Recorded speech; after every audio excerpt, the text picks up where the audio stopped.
معمولات ہیں اس کے حوالے سے اعلیٰ حضرت نے بڑی تفصیل سے بات کی ہے۔ معمولات ہمارے آراس کے ہیں، قبور پہ حاضری کے ہیں اور دیگر امور کے، بلکہ قبور کی حاضری کے حوالے سے اعلیٰ حضرت نے کتنا واضح اور دو ٹوک موقف بیان فرمایا کہ زیارت قبور بالاتفاق جائز ہے، اس میں کوئی دوسری رائے نہیں ہے۔ قبروں کی زیارت کے لیے حضور نے خود حکم دیا، فرمایا کہ کنت نہیتکم عن زیارت القبور فزوروها، میں تمہیں قبروں پر جانے سے روکا کرتا تھا۔ ایک زمانہ تھا حضور نے منع کیا کیونکہ اس وقت مشرکین کی قبریں تھیں، پھر اس کے بعد جب جنت البقیع بنی اور اس طرح مختلف جگہوں پہ مسلمانوں کی قبریں بنی تو پھر حکم دے دیا، کیوں؟ لأنها تذکر الآخرہ، اس لیے قبریں آخرت کی یاد دلاتی ہیں۔ تو قبروں کی زیارت بالاتفاق جائز ہے، لیکن اس کے اندر یہ فرق کر دیا کہ یہ مردوں کے لیے جائز ہے، عورتوں کے لیے حضور علیہ الصلوۃ والسلام کی قبر انور کی حاضری حضور کی شفاعت کا سبب و ذریعہ ہے۔ اس کے علاوہ حضور علیہ السلام کا فرمان ہے لعن رسول اللہ زوارات القبور، قبروں پر جانے والی عورتوں پہ رسول اللہ نے لعنت کی ہے، اور اس پر علماء نے لکھا ہے کہ جو فزوروہا کی اجازت ہے، کیا اس میں عورتیں شامل ہیں یا نہیں شامل ہیں؟ تو ایک کثیر طبقہ کہتا ہے کہ عورتیں شامل نہیں ہیں، اور جو ان کو شامل مانتا ہے اس کو بھی شرائط سے مانتا ہے۔ ایک تو محرم کے ساتھ جائیں، دوسرا وہاں اختلاط مرد و زن نہ ہو، اور تیسری شرط یہ ہے کہ عورتیں جزا فضا نہ کریں، واویلا نہ کریں، جس طرح عورتوں کے اندر جو ہے وہ صبر کی کمی ہوتی ہے مردوں کی نسبت۔ تو اگر ان شرائط کو پورا کیا جاتا ہے تو پھر جو ہے وہ مخصوص جگہوں پہ عورتوں کا چلے جانا قبروں میں جائز ہوگا، اس طرح والد کی قبر پہ جا رہی ہیں، والدہ کی قبر پہ جا رہی ہیں، لیکن ان شرائط کے ساتھ۔ لیکن بعض نے کہا کہ نہیں، مطلق نفی ہے، لیکن جنہوں نے جواز قرار دیا انہوں نے بھی ان 4-5 شرائط کے ساتھ جو ہے وہ جواز قرار دیا۔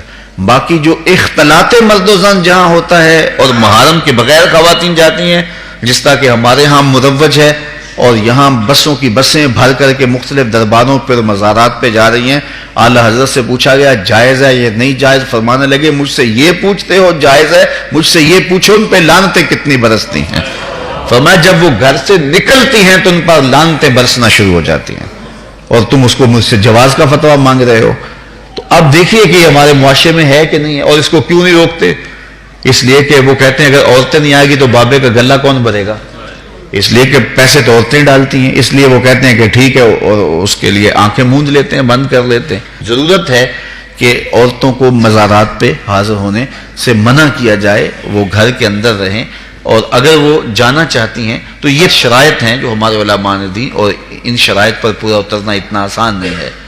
اسی طرح اللہ نے فرمایا کہ جو ہے وہ زیارت قبور بالاتفاق جائز ہے، عورتوں کی جو بات ہے وہ آپ نے بیان فرما دی۔ دوسری بات فرمائی سجدہ قبور اور طواف قبور بالاتفاق حرام ہے، اس میں کوئی دوسری رائے نہیں ہے۔ قبروں کو سجدہ کرنا اور قبروں کا طواف کرنا بالاتفاق حرام ہے، اس میں کسی کا کوئی اختلافی نوٹ نہیں ہے کسی بھی عالم کا۔ اور تیسری چیز فرمایا کہ بوسہ قبور اس میں اختلاف ہے، مختلف ہی ہے، لیکن احوط یہ ہے، احتیاط اسی میں ہے کہ نہ دیا جائے۔ یعنی قبروں کے بوسے کے بارے میں کچھ علماء قائل ہیں، کچھ علماء نہیں قائل، لیکن اعلیٰ حضرت فرماتے ہیں کہ دور موجود میں یہ ہے کہ احتیاط اسی میں ہے کہ بوسے قبور نہ دیا جائے، لیکن فرمایا کہ اس کے باوجود بھی کچھ لوگوں کی خاص کیفیت ہوتی ہے، تو وہ مناسب حال ہوتا ہے تو فتویٰ اس حال کے مطابق ہوگا۔ اور اس کی دلیل جنہوں نے قبروں کو چومنے کی دلیل لی ہے انہوں نے حضرت ابو ایوب انصاری اور حضرت بلال بن رباح رضی اللہ تعالیٰ عنہ کا عمل لیا ہے۔ حضرت ابو ایوب انصاری حضور کے روضے پہ، حضور کی قبر پہ ایسے بازو پھیلا کے جو ہے وہ بوسے کر رہے تھے کہ مروان آیا تو اس نے دیکھا اور اس نے پوچھا کون ہے، اور اس کے لہجے میں کڑک تھی اور انداز یہ تھا کہ یہ کیا کر رہے ہو؟ تو جو شخص اس طرح قبر پہ لیٹا ہوا تھا اس نے سر اٹھایا، فائزہ ہوا شیخ ابو ایوب انصاری، تو سر اٹھانے والے حضرت ابو ایوب انصاری صحابی رسول تھے، تو مروان کی آنکھوں میں آنکھیں ڈال کے کہنے لگے میں کسی پتھر کو نہیں پوج رہا، اپنے آقا کی قبر کو چوم رہا۔ تو یہ دلیل انہوں نے لی ہے، لیکن یہ دلیل اس صورت میں بن رہی ہے کہ یہ ان کی خاص کیفیت تھی۔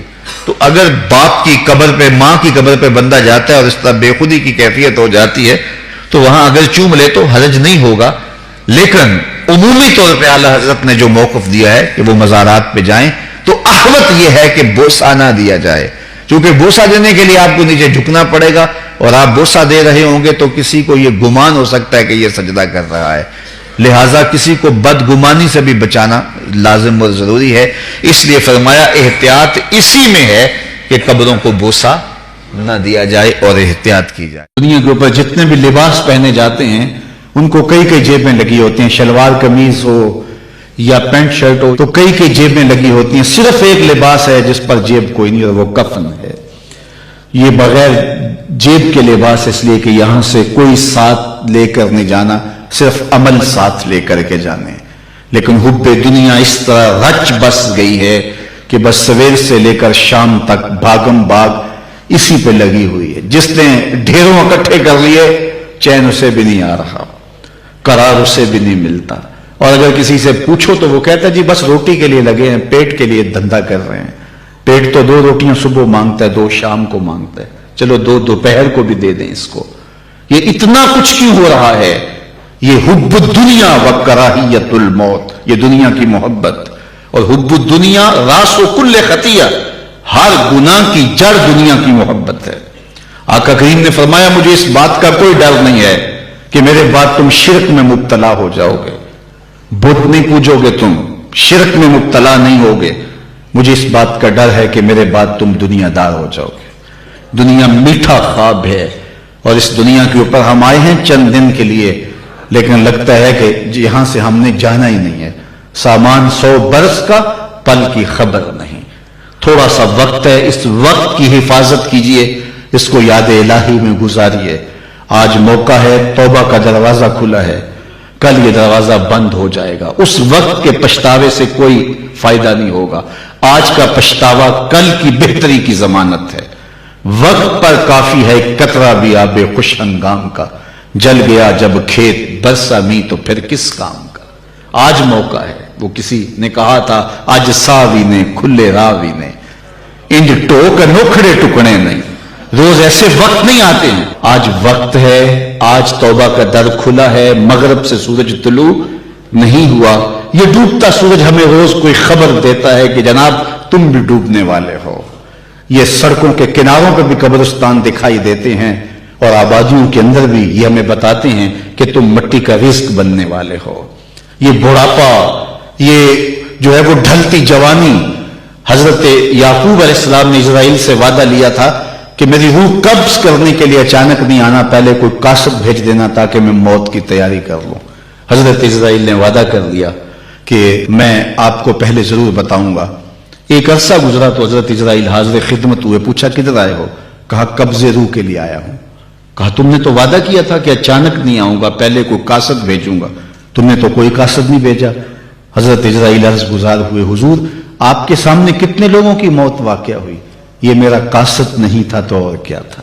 ابھی ہم آ رہے تھے، یہ تھوڑا سا لیٹ اس لیے ہوئے کہ راستے کے اندر ٹریفک جام تھی، تو آگے کیا تھا کہ کسی گاڑی نے ٹکر ماری اور بیچ چوراہے میں لاش پڑی تھی۔ وہ صبح تو ہنستا ہوا گھر سے آیا ہوگا، لیکن اب اس کے گھر میں اس کا جنازہ پہنچے گا۔ مجھے اور آپ کو نہیں پتا ہمارا اٹھنے والا اگلا قدم کہاں ہے، اور جب ہمیں یہ نہیں پتا ہے، فرمایا گیا زندگی اور موت کے بارے میں کیا خیال ہے؟ کہا فجر پڑی ہے، پتہ نہیں ظہر پڑیں گے یا کہ نہیں۔ کہا میری صحبت میں بیٹھ کے اتنی لمبی امیدیں لگائے بیٹھے ہو۔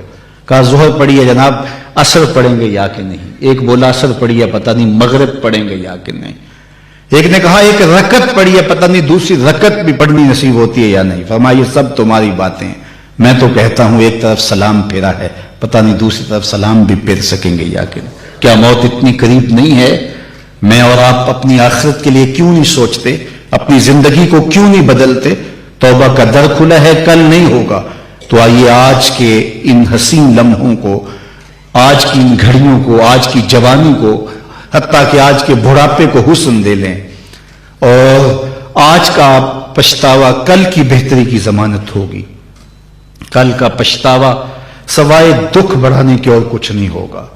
آنا تو ہے ہی اس کی چوکھٹ پہ، پھر جو لوگ اٹھا کے لے کے آئیں گے، اچھا نہیں ہے کہ خود چل کے جائیں، پھر جو لوگ کندھوں پہ اٹھا کے لے کے جائیں گے، کل جو کفن میں منہ چھپا چھپا کے جاتے پھریں گے، اس کی رحمتیں آواز دیتی ہیں کھلے منہ آ جا، میری رحمتیں تیرا استقبال کریں گے۔